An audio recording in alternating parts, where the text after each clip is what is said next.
Hey guys, this is Jennifer, a moderator over at Linda's Yarn Art on Facebook. Today I'm going to be teaching you how to do the bobbin technique. This is for non-portraits and the pre-existing patterns. Today we're going to use the tester swatch, which is free on her website. You can download and print the pattern, which we suggest that you do to keep track of where you're at. You can assign any color you want to A, B, and C. And what is a bobbin? A bobbin is anything you can wrap your yarn around. Basically, your goal is to have a bobbin for every color change in your pattern. A lot of people like to use these clothespins. They're extra large clothespins you can buy at the Dollar Trees. They're like 12 for $1. You can make a simple ball of yarn like I have here. A lot of people like to throw them into a box and just use them that way. It's your personal preference of what you want to use as a bobbin. Again, your goal is to make sure you have a bobbin for every color change that you have. In this pattern, again, we have 2 red, 1 white, and 1 black. So go ahead and make your bobbins. While you're making your bobbins, we need to go ahead and make our first 2 rows. Okay, because I'm going to assume everybody knows how to single crochet and everybody knows how to chain. Okay, our instructions on page 2 tell us to chain 1 more than the total number of stitches in the first row. Okay, this is an important page to read because it gives you information. It also tells us for right-handers, even rows are the clean side of the work, and for left-handers, odd rows are. So go ahead and do your 2 rows of 16B and chain 1 and turn your work, and you'll be exactly where I'm going to be at starting out, which is in row 3. Okay, so pause your video and come back to me when you're done. Now, I'm going to assume everybody's in that spot. Okay, so I chained 1 and I turned my work. So now what you want to do is you want to go ahead and do a single crochet in that very first one, just like normal. Okay.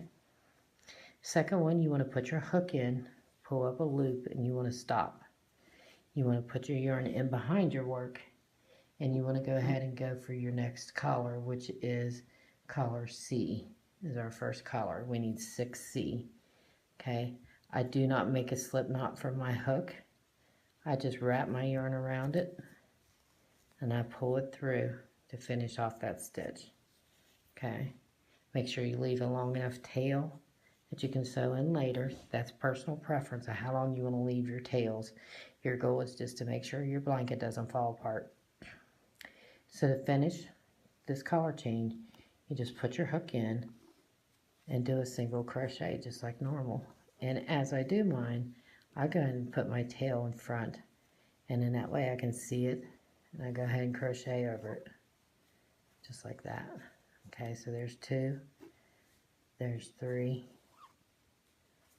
there's 4, there's 5, we need 6, so we're going to do 1 more. Now I move my tail back out of my way and go ahead and do my 6th one, but I do not finish the stitch. I drop my yarn again. Okay, so I got 2 hoops on my hook, drop my white, and then I'm going to grab my black. Okay, leave a tail long enough to sew in later, and go ahead and pull your stitch through. Now you want to be careful and make sure that you do not stitch in that same stitch that you just did. A lot of people will accidentally put an extra stitch in there because their work is loose and they're not used to it. So you want to make sure you actually go into the next stitch when you do that first collar change stitch. If your count is off at the end of your row, that's something that you want to watch and make sure that you didn't do 2 single crochets in this first one. Or in this last stitch here. Okay, so there's 1, 2, 3, 4, 5, and do the 6th one, drop the tail. Don't finish the stitch. Drop your color in behind your work and grab your 2nd red. Okay. I'm going to try to show you how to do the color changes when we get to the next row as well, if I have enough time in the video. So we're going to pull that through, if it's going to cooperate, and finish that stitch off. Okay, make sure you have a long enough tail, and go ahead and do your stitch like normal. A single crochet, and then we have 2.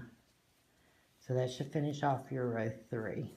Okay, so there's your color changes. So now we're going to chain 1 as we do at the end of every row, and we're going to turn our work. Now our bobbins are already attached to our work, so now all we have to do when we go through is pick them up. Okay, this first one, of course, we haven't dropped, so we're just going to go ahead and single crochet like normal. So we're just going to single crochet in that first stitch, single crochet in the second stitch, and then you want to bring your yarn forward in this row because you're going to be working. Again, we're on the 4th row. Remember, it said clean is on the even rows for right-handers. Now for bobbins, it doesn't really matter, but what I like to do is make sure that I keep my tails or my working yarn on the same side as my tails. So really that's personal preference if you want to do that, because you're going to get a double-sided fabric anyways. So anyhow, let's go ahead and pull up our black. Okay, and you just pull it up, pull it through your stitch, and then you just crochet just like normal. So there's 1, 2,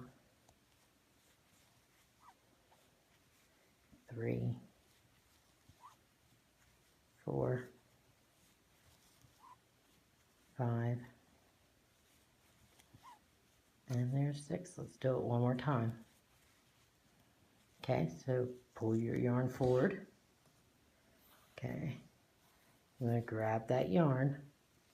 Make sure you don't grab your tail. Just pull it out of your way. Okay, and just pull that yarn up through that stitch. And then you can go ahead and do your single crochet.